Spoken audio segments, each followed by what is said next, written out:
Oh my God, I can't believe that I'm actually standing here in front of a live audience today. But funnily enough, I'm not that stressed. If I was standing here maybe a year ago, I would have had a nervous breakdown because stage fright was my greatest fear, and stressful evaluative situations like this, my worst nightmare. But I'm sure every one of you here have experienced stress before.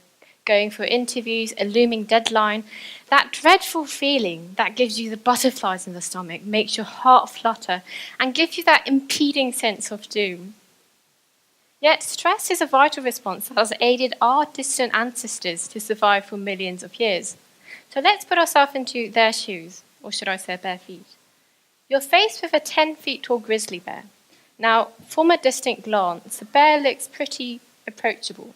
If your body didn't perceive the bear as danger and decided to go blame Dora the Explorer, chances are that you'll pretty much die, or at least be fatally wounded.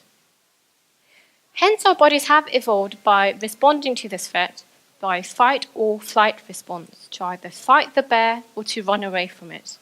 When you see a threat, a danger, or a bear, an almond-shaped structure in the brain called the amygdala is instantly activated. This stimulates the adrenal glands on top of the kidneys to spew out cortisol and adrenaline.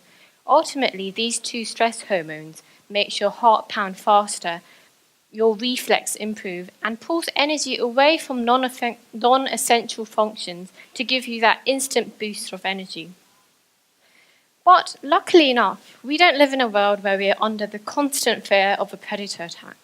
So it's quite annoying and unnecessary to have the same stress response to a bear attack and a looming deadline. In the long run, chronic stress can increase your blood pressure, increase your susceptibility to diseases, and even shorten your lifespan. So going back to my stage fright issue, under stressful conditions like this, my brain is hardwired to pump out a chemical called neuropeptide Y, and neuropeptide Y works on different parts of the brain, such as the amygdala, brainstem, prefrontal cortex, to ultimately stifle the alarm.